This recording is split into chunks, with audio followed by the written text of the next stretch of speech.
Welcome to the historic Egyptian Theater here in Park City. This is kicking off the 35th Sundance Film Festival for 2018. I'd like to welcome our special panelists, the Sundance Institute founder and president, Robert Redford, executive director, Carrie Putnam, and Sundance Film Festival director, John Cooper.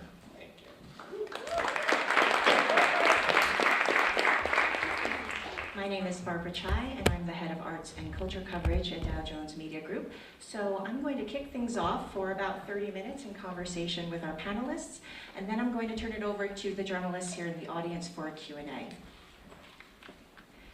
So this is the 35th year of the Sundance Film Festival. Can you talk about the growth and progression of the festival from the roots when it started here in Utah? Yeah, I can.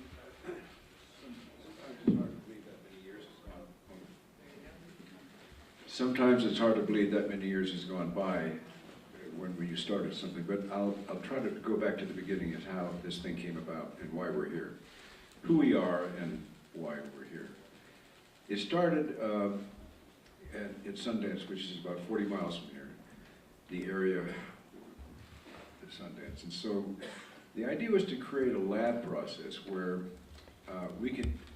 there were a lot of new voices out there, but they were on the margin.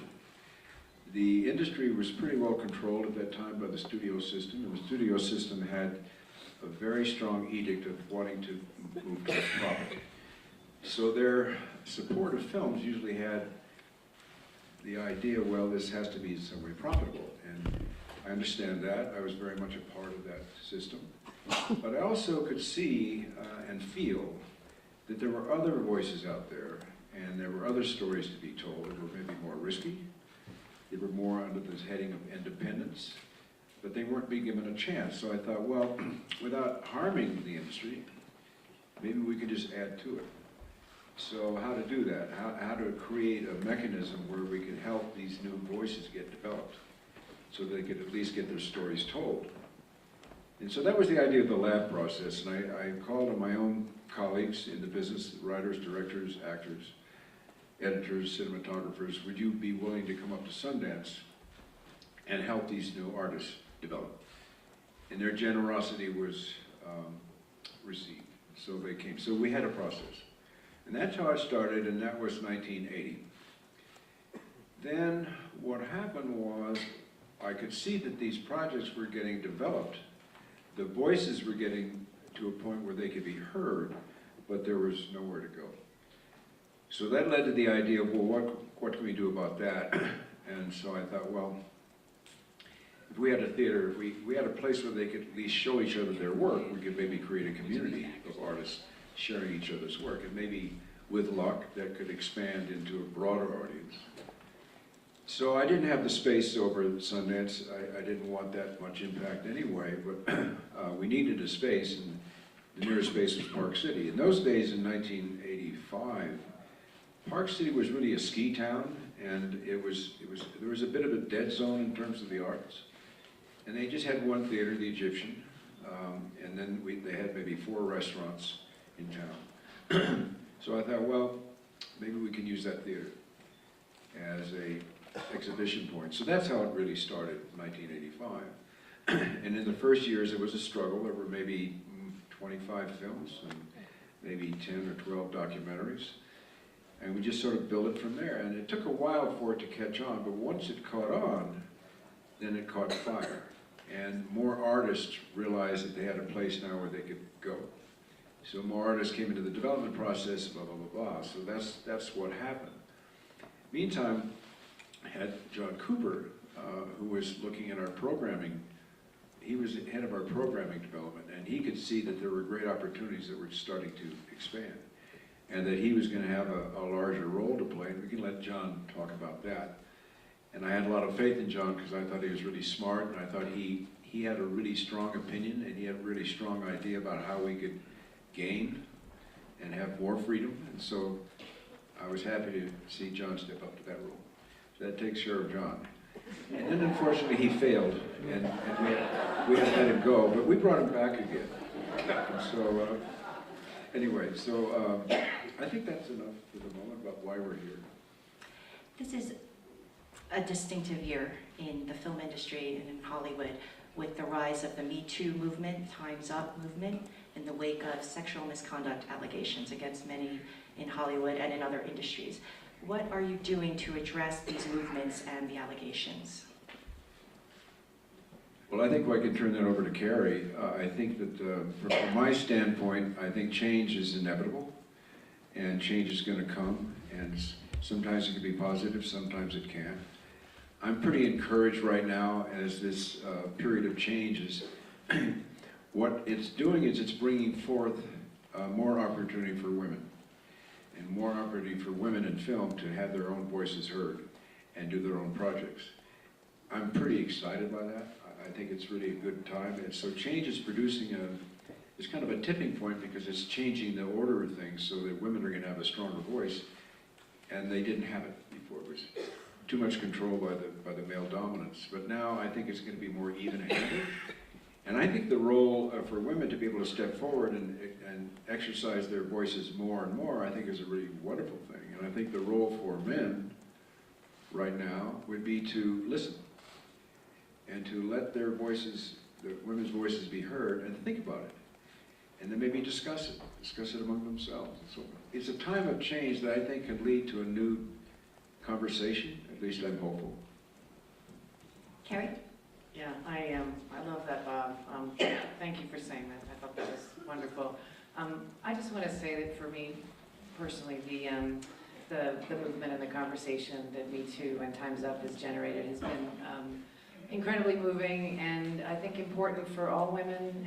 And I do think it's about more than a few individual men. I think it's about the underlying systems of power, and especially in the media industry, what this has meant for us, I think, is looking at what are those structures, what are those assumptions that we make in terms of what we value, who gets financing, who gets distribution, who gets to tell the stories, and what stories we tell.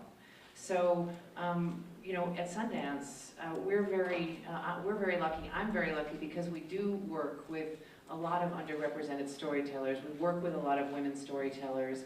I get the opportunity to have conversations with people at studios, people at agencies, with artists, with producers who, you know, about these issues and about how to advance that conversation. And what I've noticed in the wake of this movement, sort of much to Bob's point, is something really exciting, a really different energy happening. I think we see that there's a receptivity, there's a new listening. This isn't a new conversation for us, but it's a new moment. And we're not going to go backwards from here. So I'm very excited about that. I do want to recognize, though, I don't think making change in a complex system like ours is easy. And I think that it's going to require a lot of effort and a lot of pressure and a lot of conversations. So I want to recognize that too. And just one more thing. I think when we talk about the media field and we think about these issues at Sundance, we're not just talking about equity in hiring, although of course we are talking about that. We're also talking about the media. Representation in media has a multiplier effect on the culture. When you're talking about representing the totality of people in media, you're talking about, as a society, what do we value? Who do we imagine, you know, what can you imagine yourself to be? What do you see on your screens? Do you see yourself represented? I think that's really important. And I actually think what we see in our media can itself help address issues of bias, of harassment, and of violence. So this is why I really think this is worth fighting for. And I think this has been a long part of the history of Sundance, and I think it's something our audiences here care about too. So I know, practically. And I think, just because we're at the Sundance Film Festival right now at this time, it's a bit of a ground zero for the beginning of conversations that I think are only going to be starting here. We have some very interesting panels happening, but then we had to take it one step, even for ourselves, for safety, to make ourselves feel better and to make everybody here. Because when you form a community, you have to form an experience that feels safe. And so we created a code of conduct. We have had a code of conduct for our staff and volunteers for years and years, but it had to go bigger this year, and we wanted to make everybody here. If we say we're forming a community, we have to bring everybody in on this. So there's the code of conduct, which you'll see everywhere. It's on the badges, and a very new, interesting hotline, because you pulled this off. Yeah. Well, actually, our managing director, Betsy Wallace, I want to recognize, see her right there. Betsy Wallace pulled this off, and it's a really unprecedented partnership that we created with the Attorney General in the state of Utah, and also working with the city of Park City and law enforcement. But it was the Utah Attorney General. There's a 24-hour hotline that attendees at the festival can call that is part of the code of conduct. So if there's any incident or any attendee who wants to report something, that will be available for them. And I think it's a step we wanted to take to ensure the safety and comfort of all of our guests, consonant with our values. So that's a very practical effort we're taking. A big part of the conversation is also about equal pay and equal opportunities for women, for underrepresented groups. The Sundance Institute traditionally supports the work, focuses very much on the work. But what are some of the initiatives to focus on the career as well? Things like pay, negotiating, working with agents to level the playing field. I'll take this one. I've been talking a lot, so I'll take it sort of quickly. There's so much we can talk about, and read our website. I encourage you to check this stuff out. But we have. But it's also not just here; it's the Institute. So yeah, I'm going to talk about the Institute. We have. We've spent a lot of time investing in advancing storytellers, women, yes, but also storytellers from all backgrounds, to be able to tell their stories at all stages. But really, the way we wanted to start this is by by doing research, by investing in research as to where the barriers were. And so in the case of women, with Women in Film and USC, we invested in some research and learned more specifically where they were falling out of the pipeline, where they were failing to advance. And what we learned was we needed to spend more time and energy on early stage programs. We needed to do more outreach. We needed to find ways of going into communities and finding artists at an early stage. We've done that, not just for women, but for a lot of different populations. But also, and importantly, there was success often making a first film, but problem sustaining the career, problem getting a second film made, problem learning how to access financing. So we created a lot of programs, fellowships, access to investors who wanted to find ways of investing in independent films. So programs at Sundance that enable people to sustain their careers, to hopefully be able to get the second, third, fourth film made and being able to have a flourishing career as a filmmaker and access opportunities. So the idea of Sundance is a place not just to come to learn to develop your first project, but really to be part of a community that's going to be there for you as you develop your creative life. So that's kind of what we're hoping to do. And I think it's really important too, even to start as youth as something separate, because that's where the change is going to come. So the Ignite program, which I won't go into a lot, is a program for 18 to 25-year-olds.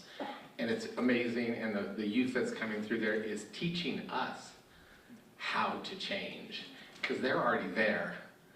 And we, like the old people, are the ones that are like, oh, that's how it can be done. It can be just that fast too, by just changing.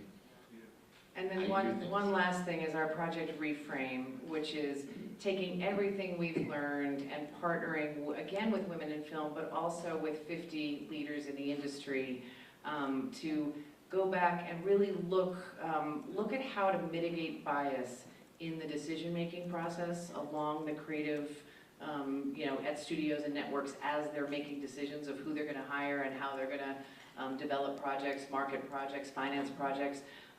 We launched that project 2 years ago, and we've been rolling it out to studios and networks together with the ambassadors in the industry. And it's now part of the Time's Up Coalition. I've been really proud to be part of the Time's Up movement through Reframe and wearing my Sundance hat. And it's like it's been supercharged in this moment. Even though it's 2 years old, it's now sort of part of this momentum, and that's been wonderful too. So that's what we're up to. John, what's new this year at the festival? There's a whole new section on indie episodic. You have a new Festival Favorite Award as well. Yes, and let's start with a new theater. We have a new theater. For those who know the town well, it's called The Ray. It's down between Fresh Market, and that's a Fresh Market plug. Fresh Market and the old Yarrow. It's in that area, and it's an urban reclamation. It's an old sports authority that we took over. It is amazing. The sound is incredible. It looks great. We are so proud of it. We did this in 3 months. It took all of our staff. We were crazy. We should have ever tried it, but we didn't. But that's kind of what we do at Sundance too. Let me add something to that, John, because we are crazy. We're still crazy. Well, because you're the founder. The idea that when we started, there was just one street, Main Street here in Park City.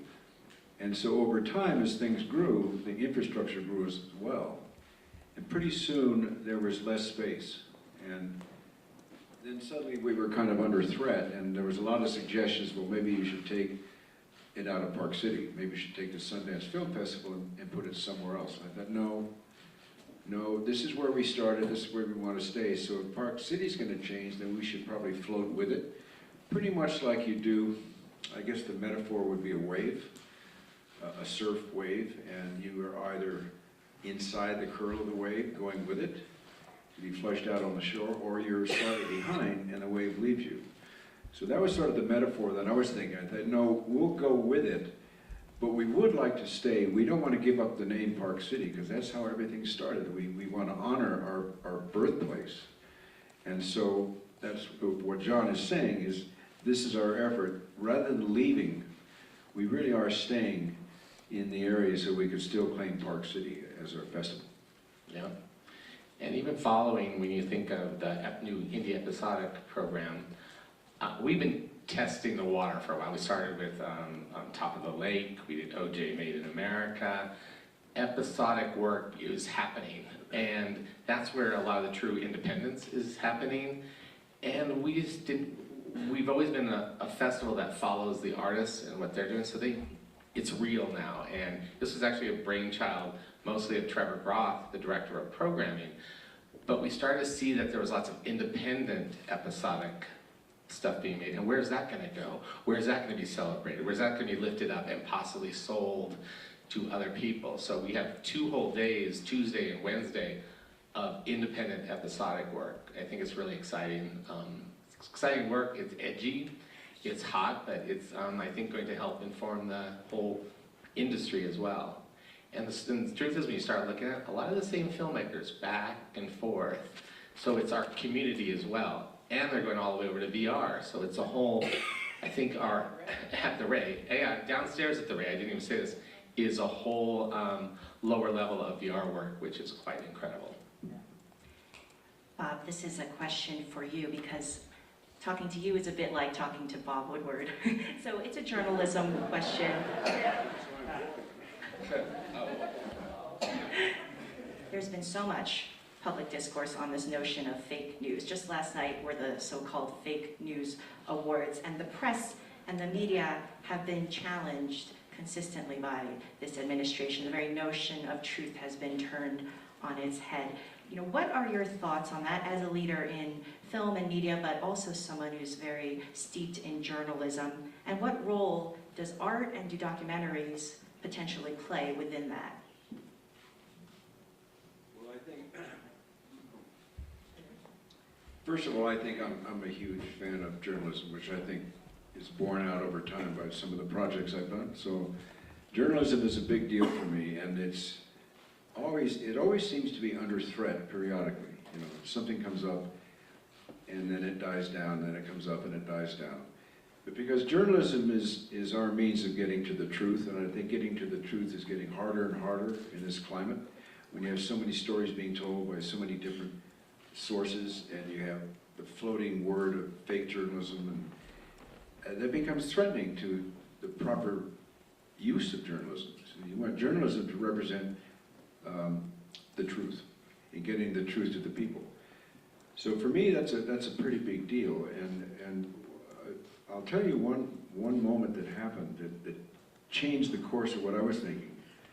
Years ago, I could see that journalism was under threat during the Nixon administration, and that led me to contact Bob Woodward and Carl Bernstein, and first of all, Bob.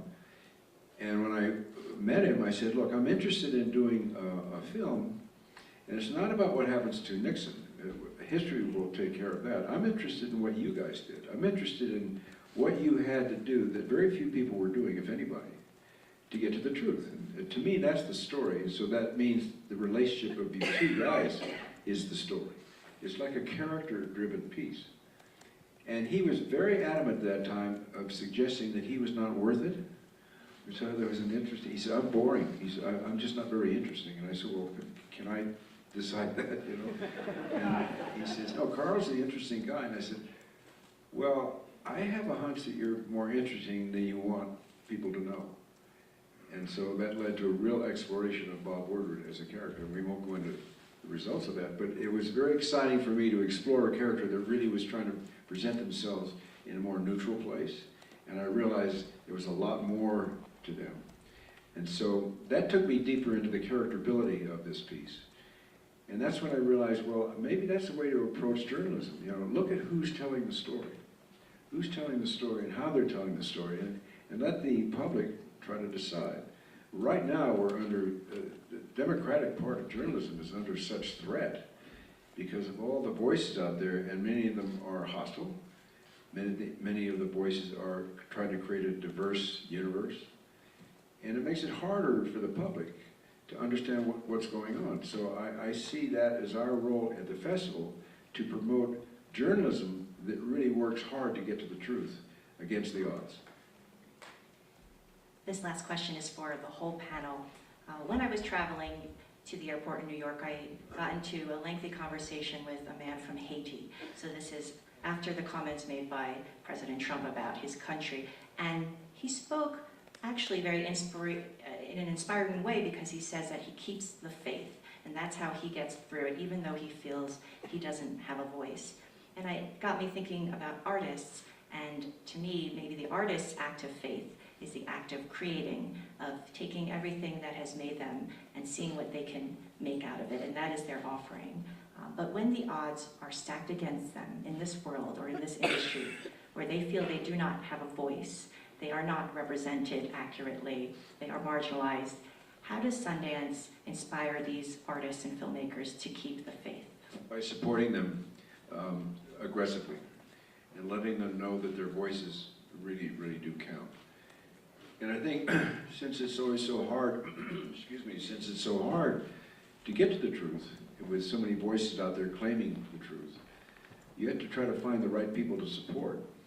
And I think that the idea that you want to say, okay, we need to support you, we need to help you by creating a platform as best we can for your voices to be heard. Otherwise, you're going to stay in the margins. And I feel that that's always been a threat. I think if you look at the history of how journalism was treated, going back to Nixon, and probably even before that with McCarthy and so forth, it's always been under threat, but it always finds its way out. And I'll tell you something, sorry. I'll tell you something else that came up that seemed like a diversion at the time, but I want to share it with the audience.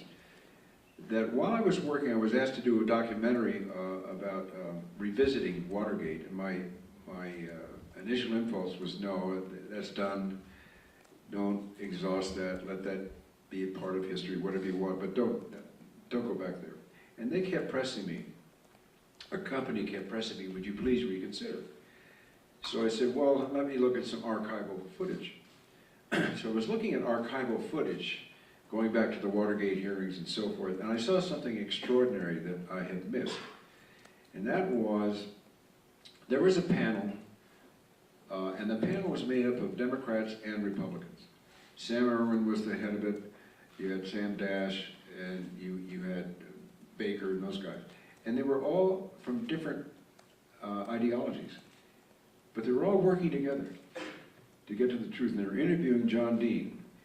And the way they were performing, giving to each other and joining with each other and coalescing to try to get to the truth. And I thought, well, that's a time gone by. I mean, what happened to that time? There was a time. There really was a time when two sides worked together to get traction. And it seems that we've lost that with the ideological warfare that seems to be going on between two sides. Rather than working together, rather than finding a common language to work together to get to the main thing, which is what is the truth, they're at odds with each other, so it becomes like a war zone. And I'm thinking that's really sad. If you could have seen it how it was and realized, hey, it's like it's not like there never was a time. There was a time.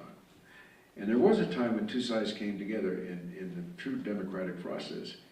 And we, for the moment at least, have lost that. And that's why I think it's very important now to point that out and to say, look, we don't want to completely lose something that was so valuable. We want to bring that back. And the best way to do it is to illustrate how it was then, and now you can see how it is now. And Karen? Yeah, I'd love to take it back to the artists, just because I'm so inspired by that idea of how they do go forward. And I think, you know, I was just at the lab, the Sundance lab, and you know, I think there are things that we can do to inspire artists to go forward. I agree with what Bob said about supporting them, of course. You know, it is what we do. But I think it's I think artists coming together in communities support one another. And what I find the best thing that we can do is very intentionally create communities for artists to be together and find ways of supporting one another, because they so passionately have stories they want to tell, and if they're together and they can reinforce one another's desire to tell stories, they're fueled again, and they're out there and they know they have something they want to say. So I think, you know, sometimes art, I agree with you, Carrie, sometimes art gets pushed aside like it's either irrelevant or but to put that forward and say, here's why it is relevant. And that is that art to me, if somebody to ask me, I'm an artist, so obviously I'm prejudiced on this point. But if somebody were to ask me, I would say that the role of art in society is to describe it and critique it. And people need to know what, I think people need to know the value of art in our society and what it's bringing to people. And so for me, it boils down to those 2 points. You know, you describe it so that people understand what's going on, and then you critique it and say, okay, what, in terms of democratic principles, what's not working the way it should, and what is working the way it should? Thank you. And John? No, that's 2 hard acts to follow to get something new in all this. But I do think it's the what I almost call the grassroots support. It's the Q&As in that we lead. It's the standing backstage with a director when they're nervous as hell and pushing them on that stage, telling them they're pretty, telling them whatever you got to tell them to get them out there. But also it really is, I agree with Carrie, it's the strength in this is knowing that you're not alone. Even if you are doing Blackfish and you're doing rape in the military, that you have a common bond around storytelling as a power to change the world. And I think that's what we do here. Thank you all so much. And we are now, thank you very much.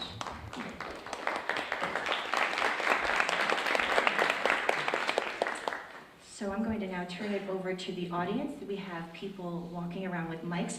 Please state your name and outlet before you ask the question, and please try to keep them as succinct as possible. Over here, the gentleman. Hi, Sean Haynes, the Salt Lake Tribune. Harvey Weinstein had been a force in Park City and at the festival for many years, until the revelations last October. Many people have talked about the people who enabled Harvey over the years to get away with the things he got away with. I don't want to write this down, so I wanted to say this right. What have you all at Sundance Institute, have you talked about where you might have enabled people like Harvey, and what you at Sundance and what the industry can do to change that? I'll take this one. Thanks, Sean. I mean, we were sickened to hear, along with everyone else, about Harvey's behavior, and certainly even more so to learn that at least a couple of those incidents happened during the Sundance Film Festival. And, you know, Cooper already spoke about our code of conduct. Cooper and I spoke about that, and I know you're aware of that. We've spoken about that. So in terms of what we can do to mitigate that sort of behavior, that was one, you know, tangible thing that we tried to do.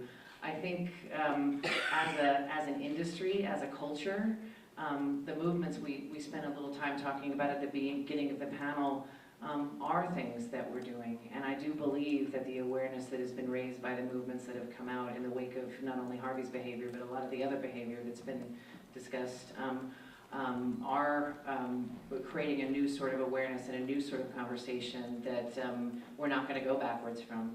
So I do think that that's positive.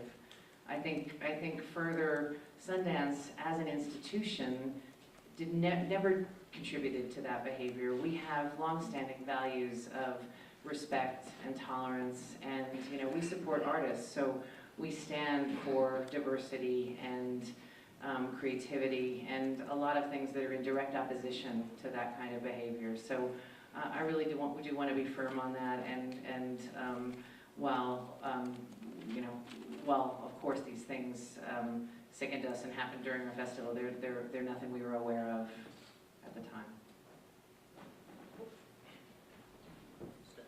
Hello, Fernando Grossi Andrade from Folha de São Paulo, Brazil, and Quebrando Tabu and my YouTube channel. I'd like to know from the panel if you believe filmmaking can change the world. For instance, Blackfish almost shut down SeaWorld. And if so, if you can point films on the program this year that you think can produce change. Thank you very much. Great question. Yeah, wow, and you are right. I mean, it's I think what drives us a lot, and just by the way, Brazil did very well this year at this festival, 2 amazing feature films in the competition. I think that, wait, what was the first part of your question? I just spaced that. Can film, And which films in the festival are going to... can film message change the world? Yeah, I only believe that you can really change the world through story. I don't even think arguing or theory, that helps clarify what the problem is, but I think getting real people to have real feelings about these subjects, it's all through story. That's what I believe, that's why I do this job. As far as changing the world, there's some very clever, dark money is one, of course. I think that it's all about, election funding, et cetera, et cetera. There's the one about, I knew you were gonna do this to me. I can't remember the one, about Teflon. The Devil We Know. And what happens, why I don't remember, Exactly. they keep changing the title as I go. I go and there's another title from 2 months ago. Is definitely one that's gonna raise. But there's, filmmakers are different. There's a short that you should look at. It's by Marshall Curry. It's called A Night at the Garden. And it is a Nazi rally that was held in 1939 in New York City with a man standing on stage talking about how to make a better America, America has to change, and how it's all the fault of the journalists that are doing this. It is the most shocking thing I've seen of all the movies so far. And in that, somebody tries to take the stage, they beat him down, they take him off. There's a smirk on the guy's face who's talking. I mean, it's horrifying. And this is about 9 months before Hitler invaded Poland. And this is in our country with 22,000 people there cheering him on. And that's the horrifying image, and that image, you can take that to the bank, because that's, it says it all right there. And it's more powerful to me than even a 3-hour movie about everything that's been going wrong. And that's the power. This woman right here. Jan Price from iHeartRadio. This question is for Mr. Redford. How do you see Sundance, or actually independent films, going forward post Harvey Weinstein, since he was such an instrumental part of financing films and getting them distributed? How do you see that changing now? Well, I think Harvey Weinstein was like a moment in time, and I think that we're going to move past that.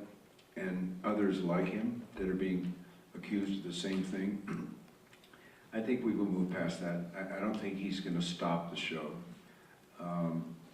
I think the main thing is to ensure that when we have people that come to the festival, like Harvey, they came to the festival with one thing in mind. They appeared to be very supportive of the festival, and I think they were, but it was for their own interests, because they were looking at our festival to find out what they could cherry pick for their own use. So he could take some of the films and probably get them cheaper here, and then go out and promote them as his own. Okay, well we have no, there's nothing we can do about that. We're not a control mechanism. We can't control what goes out of this festival. The idea of the festival to begin was to, as I said earlier, was to create a place for local filmmakers to come and show their work. And what happened with globalization, that suddenly there was an additional opportunity where we could bring films from other countries. So we grew culturally, we grew to a wider margin, and we could bring films from other countries to our festival. And to me, that was a great moment, because then we could really increase the value of independent film by saying, look, these are films from all over the world, and we're going to show them here. So this place is going to be known as the place where you can see not only films domestically, but are coming out of our own people, but films from other places, and let you see where the connective tissue is. You see how things are connected here? What's occupying their interest, and we're going to show you that. And that's just something I think we're very proud of, and we're going to continue with. Harvey had no relevance to that. Harvey was just there, as many others were. He wasn't alone. There were other people like Harvey who came to the festival to see what they could take for their own purpose. But we weren't involved with that we didn't occupy ourselves with who's here for what purpose. It's an open festival. They can do what they want. Our purpose was to make sure that the festival was just showing the work of the artists. There's a woman in the back wearing an orange dress. Oh, sorry, we'll do your first. Victoria Kuchinetsky, Voice of America. Thank you so much for taking my question. Could you just talk in a little bit more detail about the program of the festival this year, about the films that you've chosen, and also about how those films are addressing the issues that we've been talking about here, and specifically the issue of fake news, our democracy being under threat, and the freedom of speech being under threat. And I know that there is at least one film in the festival that deals with that issue. It's how the Russian media formed the image of Trump during the election cycle.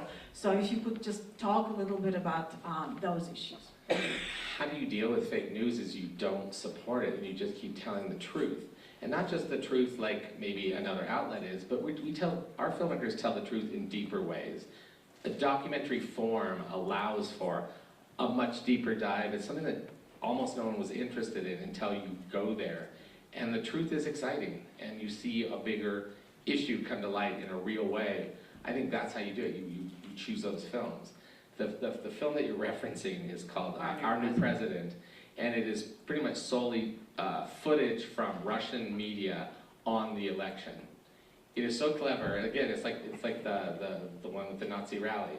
It is just cutting together the coverage of Hillary, the coverage of what they believe, and YouTube people from Russia. It's a fascinating, and you know what? It's kind of fun to watch too. It's frightening, but it's kind of an exciting watch because I had no idea this existed.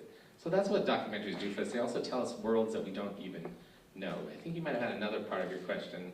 Did I hit it? More about the program as a whole, how it deals with the issues of our time. You know, it's funny, like when we're talking about all this Harvey Weinstein stuff, which, you know, we're almost past Harvey at this point. We're on to change. And I'm kind of sick of him. And he wasn't even that big of a deal with us for the last couple of years, so just clarity. But I think, where was I going with that? I got on a little Harvey rant. But, the program. Yes, but it's mainly nothing. It almost is a 2-year span. What we saw in this year's festival, if you want to get into the nitty-gritty, is much more, a new wave was much more about the African-American experience in America. And we saw many more films like that come through, because if you think it almost is a 2-hour span for 2 years, into a 2-year span about how long it takes a movie to come into fruition, that was right, it was 2 years ago, almost today or tomorrow, with Oscars So White hit, and that kind of changed and spurred people to start either financing movies that are about a different subject or even make those movies. So that's kind of what we're going to see. So any of the stuff, most of the stuff happened actually after and during we were programming. But you do watch the movies different. There's a relevance that happens in movies that you watched one way before, and now they have a different feeling watching them now, and I think that's what you're going to see. You even see it in old TV shows. Because I watch a lot of TV too. But that especially women in power, that and how it's accepted, you see that, you know, coming across. And so, but I also want to point out, just in terms of the demographics of the festival this year has 38% female directors, which we're very excited about. I think in terms of the composition of just demographics. I think it's 32% directors of color, so we have a really diverse festival, not where we need to be. We understand there's more progress to go, but you know, we're really proud of you know, as a festival representing a really wide array of storytellers, and I think that is very reflective of the conversation that's going on right now as a program. I'd like to add something to what Cooper was saying about documentaries. I'd like to emphasize that more, the value of documentaries. What we had at one point in time, we had, what, 3 channels way back. You had ABC, NBC, and CBS, and that was about it. And that's where you got the news. And over time, that's developed, and now we have Fox News, we have this news, we have all these avenues to get the word out. But at the same time, while they're doing it, they're tightening up their time frame. So it becomes a soundbite world. In other words, we get this information, we get this news from a soundbite position from many different channels. So for me, I thought this seemed like a really good time to emphasize the value of documentaries. Because as things shrink, as things become more sound-bitten, more value to the story that can be told over an hour. And they have an hour to tell a story to make a point. And to me, considering that what we're up against otherwise, that's very valuable. So as a result, we're putting a lot of energy into promoting the value of documentaries. There's a question in the back.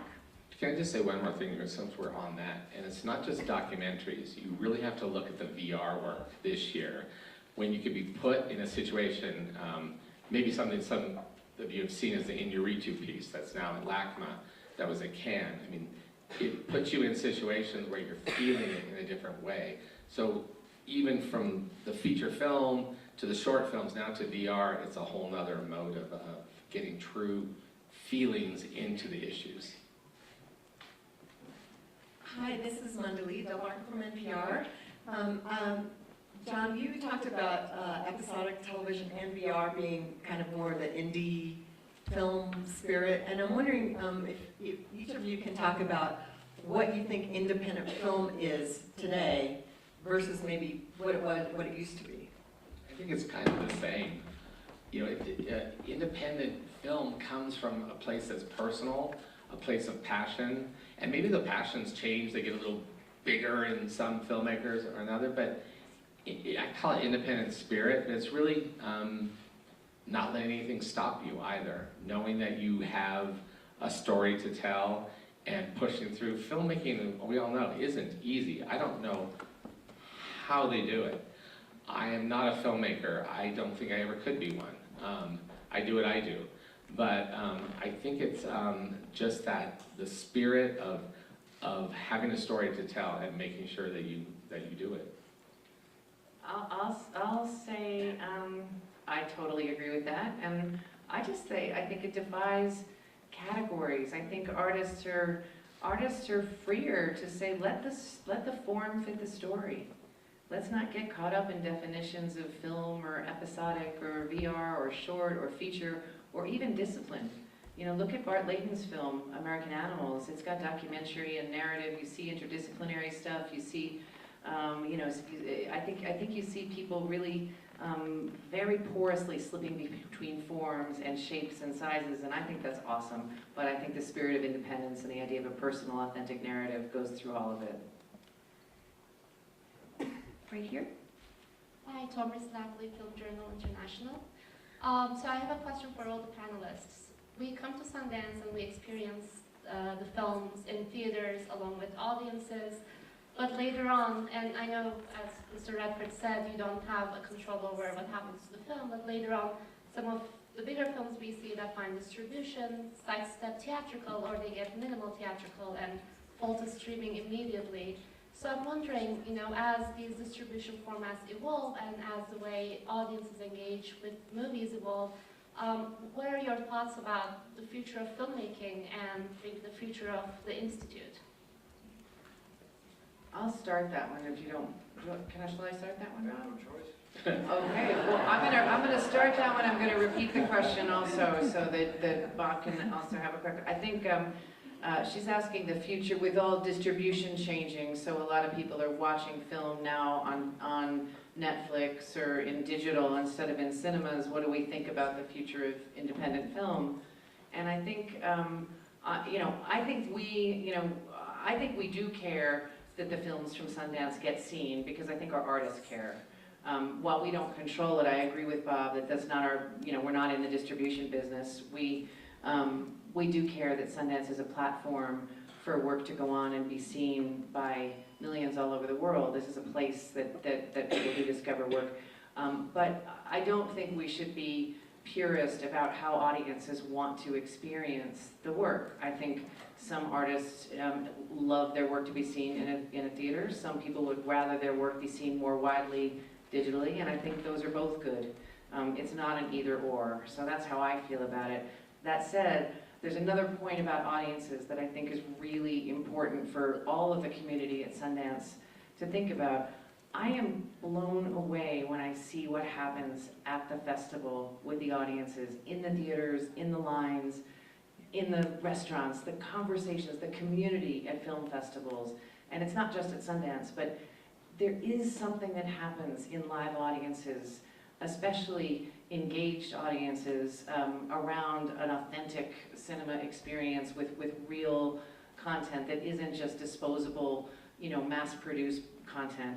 And I think that it's possible for us as a community to be ambassadors, to be amplifiers, to be champions for that sort of content to be available in cinemas more around the world. And I think audiences as a whole can be part of the demand for more diversity in what we see in the cinemas. And it can't just be up to the artist and the industry to diversify what's happening in content. It has to be up to the audience too. So that's a plea that I would make for audiences here at Sundance. I'd like to couple two things together if I can, because one of them involves our lab process, which takes place 40 miles away from here. This is our place of exhibition, with the generosity of Park City and the theater and so forth. But the core of who we are and what we do is really at Sundance with our lab process.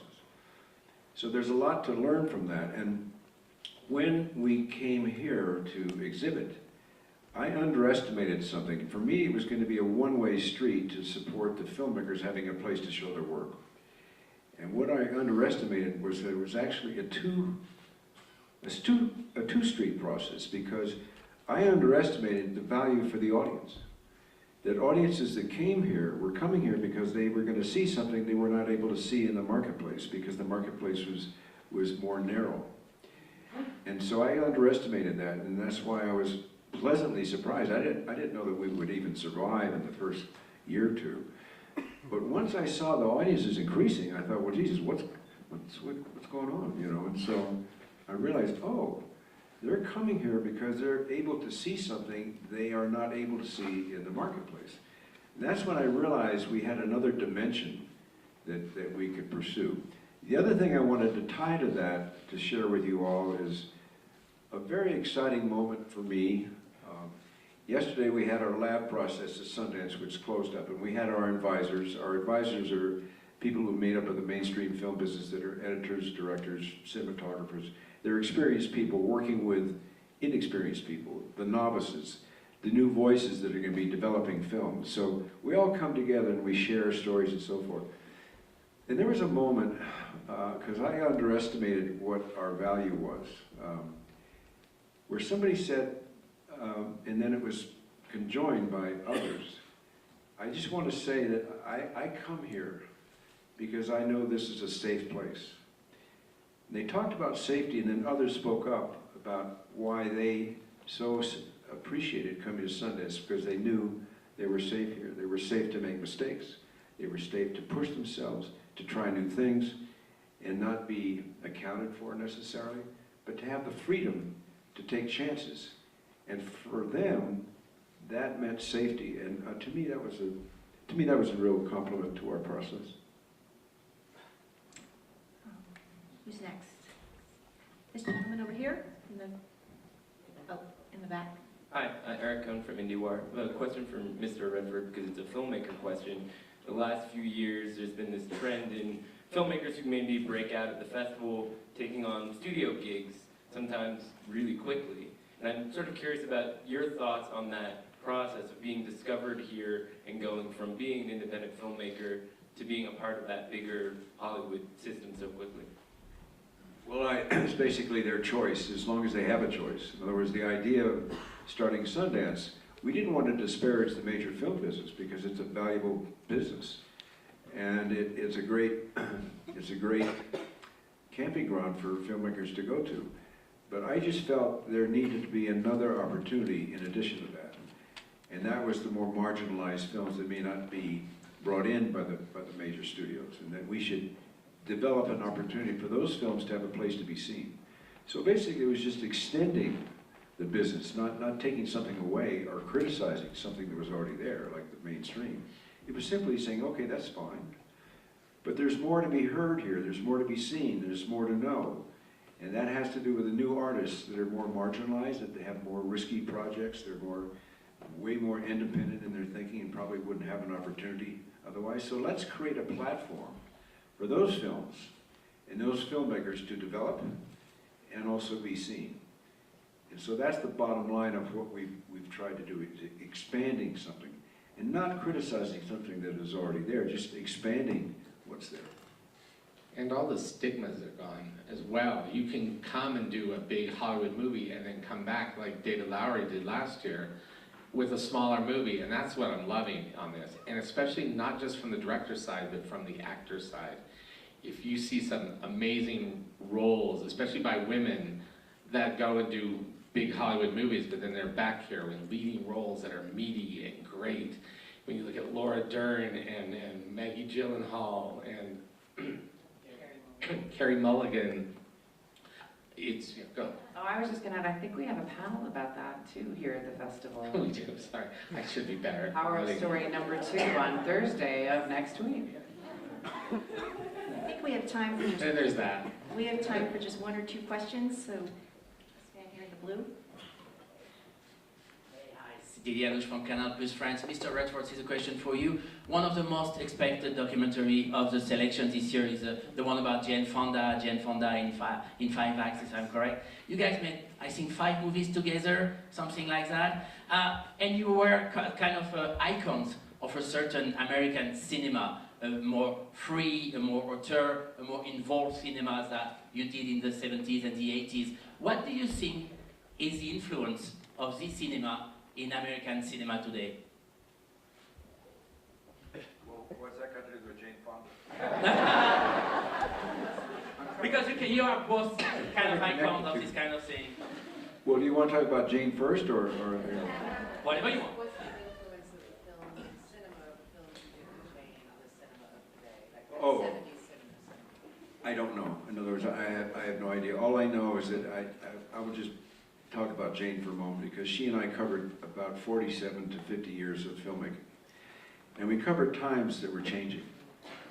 And I can only say that in terms of Jane, she's always somebody I've worked with, and she's always been very easy to work with. In other words, just the way it was, that she and I seem to be speaking the same language in film. We didn't need to discuss, we didn't need to analyze. We would just step up and just let it happen. And it fell into place quite easily, to the point where she just became somebody very easy to work with. We had our independent lives to lead, but when it came to filmmaking, we came together, and there wasn't a lot of dialogue. And I remember when we were going to make The Electric Horseman, Sidney Pollack and I wanted to make The Electric Horseman. It was a 50-page script with nothing beyond that. And we decided, let's just go for it. Let's just start filming and see where it takes us. We might go into improvisation. And the actress that we had at that time was very nervous about that, very nervous. And we were going back and forth with her and her agent, and suddenly Jane heard about this. She said, I'll do it. And she just jumped in and she did it, and that was the film. So that's why I had a very comfortable relationship with Jane. In terms of anything beyond that, that's her business that I'm not connected with. We have unfortunately run out of time. I would just like to thank our special panelists today and thank you all for the great questions. And thank you, Barbara.